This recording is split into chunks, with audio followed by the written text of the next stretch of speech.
Um novo tempo no novo programa O Divã de André Kepp. Tema de hoje: como vencer o inimigo. Ué, que tema estranho. Estranho, né? Mas você vai entender. Como vencer o inimigo.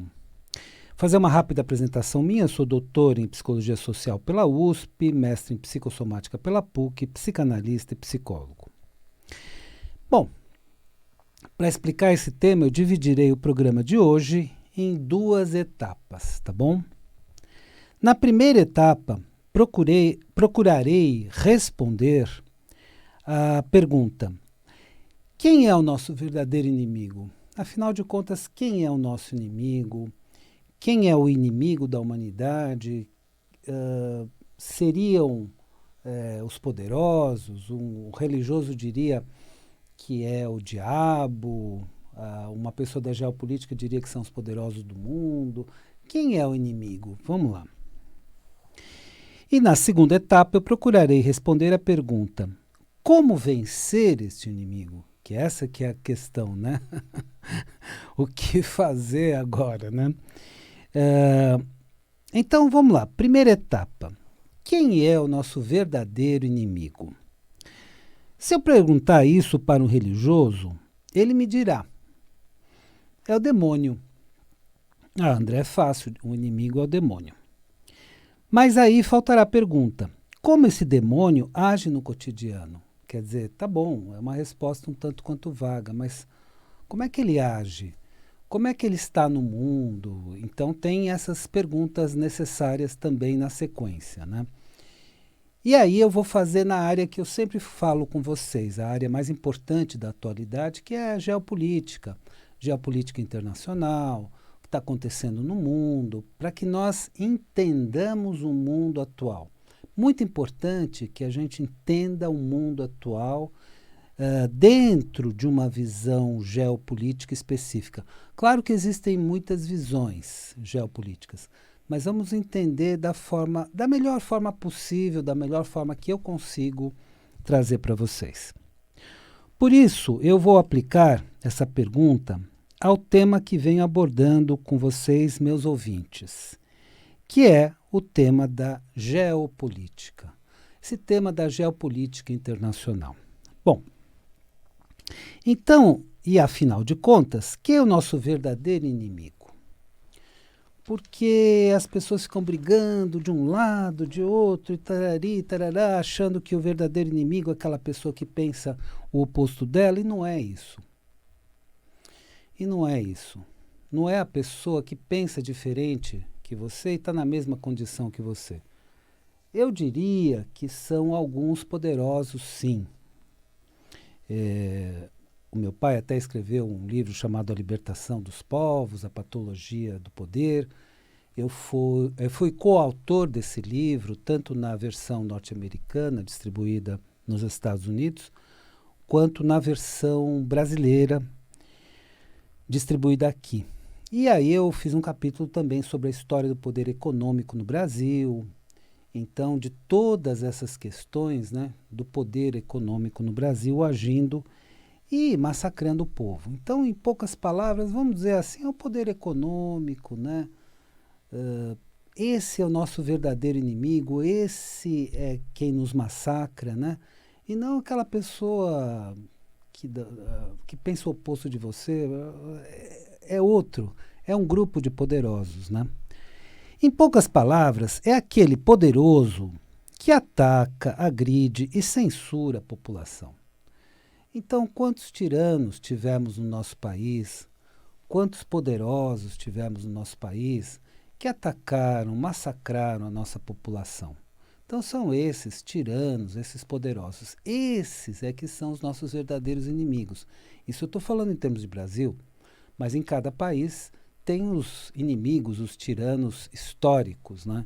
Então, esses são os nossos inimigos e não aquela pessoa que pensa diferente, né? Eu vou trazer como exemplo o ditador da Venezuela, Nicolás Maduro. Eu trouxe o exemplo dele em outros programas Mas enquanto a gente pode falar, eu vou falar dele. Ele é o verdadeiro inimigo da população venezuelana. A não ser para alguns poucos privilegiados, amigos do rei, vamos chamar assim, para a maior parte da população ele é o verdadeiro inimigo, é um ditador, etc. Porque prende e mata toda a população que pensa diferente dele.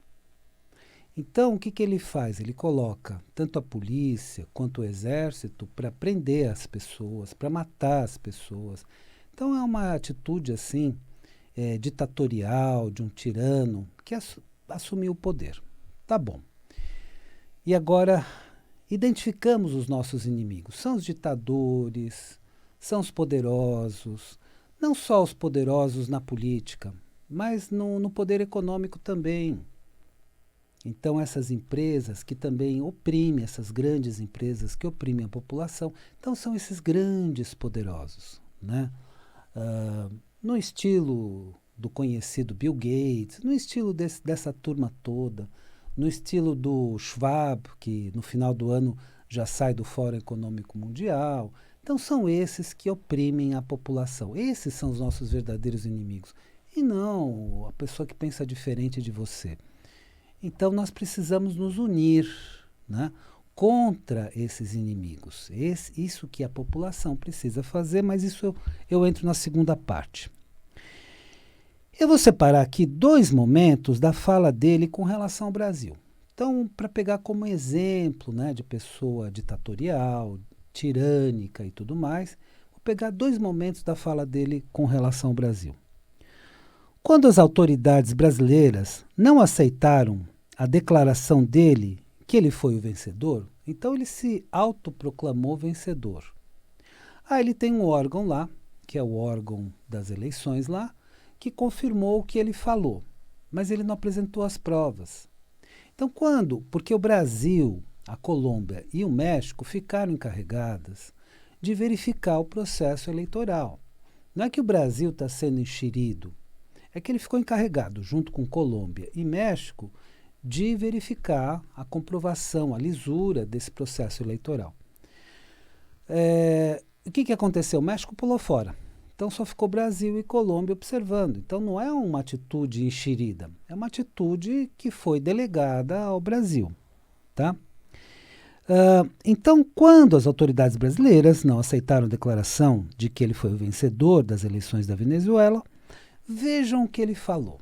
Vejam o que ele falou e vamos prestar muita atenção no que ele falou, porque, puxa vida, falar alguma coisa dessas é muito sério, né? Mas foi ele que falou, vou repetir as palavras dele. Ele disse que o sistema de apuração dos votos na Venezuela é auditável. Por quê? Porque é voto impresso, conta, etc, etc, etc. Ou verificável, né? Auditável é verificável. Pois lá existem os votos impressos que podem ser conferidos, verificados, aquela coisa toda. Então ele falou, não, aqui no meu país é verificável.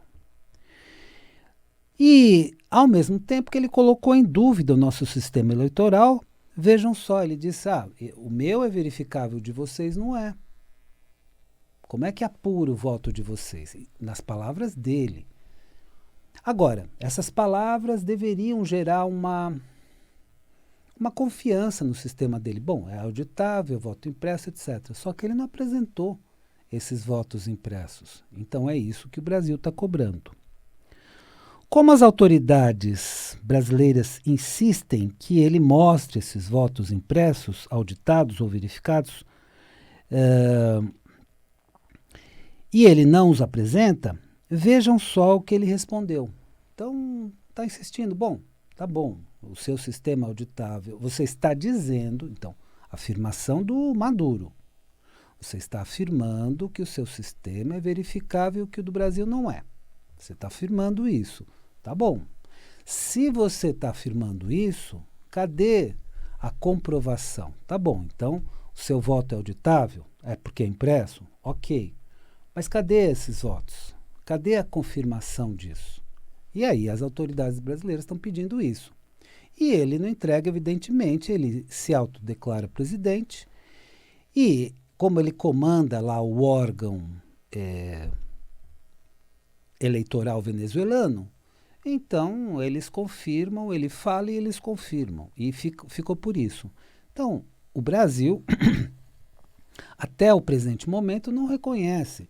Veja bem, se vai reconhecer daqui a pouco ou não, isso eu não sei. Porque é capaz de daqui a pouco dizer, não, está tudo certo, etc. Mas isso eu não sei. Mas até o momento não está reconhecendo. E aí vamos colocar um segundo momento, porque ele falou coisas muito comprometedoras, né? Então, vamos ver no segundo momento. Olha o que ele respondeu. Ele disse que os resultados da apuração dos votos no Brasil também foram questionados pela oposição, quando Lula foi declarado presidente. Olha as coisas pesadas, né, comprometedoras que ele fala. Mas a eleição de vocês também foi questionada. Então, a minha foi, mas a de vocês também foi. E aí ele fala, não se mete aqui. Não é que o Brasil está se metendo. O Brasil foi encarregado de verificar a lisura desse processo eleitoral. Então o México já pulou fora, está o Brasil e a Colômbia tentando verificar o que fazem. Estão exigindo as comprovações, e ele não tem as comprovações, porque não mandou até agora, desde o dia da eleição até agora não mandou nada. Então ele falou, bom, mas essa eleição também foi questionada pela população daí do Brasil. Do mesmo jeito que foi questionada aqui, então não se mete. Não é que o Brasil está se metendo, é que o Brasil foi designado para verificar tudo isso. Então Nicolás Maduro disse que as autoridades brasileiras não deveriam se intrometer nas eleições da Venezuela. Mas não é que estão se intrometendo. Elas foram designadas para verificar essas eleições. Então, veja bem, olha a situação quando existe uma ditadura, quando existe um tirano no poder. Olha que situação difícil. E aí os outros países não podem fazer nada. O que os países vão fazer? Vão declarar guerra? O Brasil não vai declarar guerra, evidentemente, né? Acredito que os Estados Unidos também não. Nenhum outro país vai declarar guerra por causa disso, né? Então fica uma situação dele massacrando a população da Venezuela. Um ditador, um tirano que não comprova os votos que recebeu, que não comprova que foi legitimamente eleito. Então fica nessa situação. E ele fala mais, né, o Maduro, que o Brasil não tem moral para tanto. Não tem moral para isso. Mas os votos de vocês também foram contestados, os votos de vocês também foram, vamos dizer assim, contestados pela população. Por que vocês estão falando de mim? Olha a situação que ele coloca as autoridades brasileiras, né? Desta forma, ele se autoproclamou presidente da Venezuela e está prendendo e matando todas as pessoas da população que não concordam com ele. Então as pessoas saem em manifestação porque não aceitam, né, essas eleições, entendem que as eleições são ilegítimas, e ele está prendendo e matando. Bom, agora a pergunta mais importante. O que fazer? O que fazer? O que uma população pode fazer quando tem um ditador comandando a população? Vamos então para a segunda etapa das perguntas, que é: como vencer esse inimigo? Veja bem, não é tão fácil de um lado, mas também de outro lado não é impossível. Então é nessa posição que nós temos que entender essa questão. Então o que uma população pode fazer diante de um ditador? É fácil tirá-lo? Não. Mas é impossível tirá-lo? Também não. É um processo muito complexo, muito complicado, e de tempos em tempos, aqui na nossa América Latina, se instalam ditadores em vários países, né? Como vencer este inimigo, que é o ditador, que é o tirano, etc. A resposta é com muita estratégia. Com muita estratégia. Não é fácil? Não é fácil. Mas é impossível? Não é impossível. Então é nesse meio termo, né? Qual é o ponto de equilíbrio? Nem ficar no extremo que é fácil, só no estalar de dedos a pessoa sai, e nem no outro extremo que é impossível, deixa para lá. Então é todo um trabalho, toda uma luta, né? Uma vez que um ditador comanda a maior parte dos sistemas de poder, como Maduro faz na Venezuela, é necessário buscar todas as estratégias possíveis para derrubar este inimigo. E quais são as estratégias que a população tem? Porque, veja bem, quando se instala um ditador, ele tem, por exemplo, o exército contra uma população desarmada. Ele tem a polícia contra uma população desarmada. Então, aparentemente, não tem mais como. É um ditador, não tem mais como. Mas vamos ver como é possível. Então, na Venezuela, a população está recorrendo ao seguinte e pode recorrer ao seguinte. Primeiro, manifestações populares. É o que eles estão fazendo. Então, estão saindo na rua em determinados momentos, estão fazendo manifestações. André, mas qual a força disso? Muito grande. Não apenas no país, porque demonstra o quanto a população combate esse tirano, esse ditador, mas para o mundo, que noticia tudo isso. Primeiro, então, as manifestações populares. Segundo, as denúncias internacionais, pois a mídia local está dominada pelo governo Maduro. Então, como normalmente um ditador ele se alia à grande mídia e obriga a grande mídia a só noticiar o que ele quer, então, inclusive na Venezuela, não tem mais mídia de oposição, todas as mídias estão alinhadas a ele, então ele fica lá tranquilo. Mas é que surgiram as mídias sociais. E aí eu vou já entrar num assunto que eu entraria daqui a pouco, mas já vou entrar nesse assunto. André, mas como é que surgiram essas mídias sociais? Como é que a internet pode ser alguma coisa libertária, etc. Bom, a internet, o comecinho da internet, foi lá nos Estados Unidos com o exército americano. Mas na sequência, ela foi, nos anos 1960, ela foi para UCLA, Universidade da Califórnia de Los Angeles. E na UCLA haviam intelectuais libertários que queriam fazer um sistema de comunicação livre, sem censura, que é a internet. Então, a ideia foi essa. E isso está ajudando muito a população do mundo. Então, por exemplo, eu pude assistir do Brasil todas as manifestações, toda a fala da opositora, a Corina Machado e tudo mais, por onde? Pela internet, pelo YouTube. Então as redes sociais e a própria internet foram feitas para fugir desse controle da grande mídia, que, como vocês sabem, a grande mídia é controlada pelos poderes, né, locais e internacionais. Bom, então essas denúncias internacionais também funcionam. Terceira, o uso das redes sociais, pois elas permitem uma manifestação mais livre. Agora, o que está acontecendo? Na França, por exemplo, o Macron prendeu o líder do Telecom. O Macron, na França, também é um ditadorzinho daqueles bem chifrim, que se acha grande coisa, né? E ele prendeu o Telegram, que no Brasil também é usado assim, poxa, vamos usar o Telegram, porque às vezes o WhatsApp não funciona tão bem, muitas pessoas migram para o Telegram, se sentem mais livres no Telegram. O que ele fez?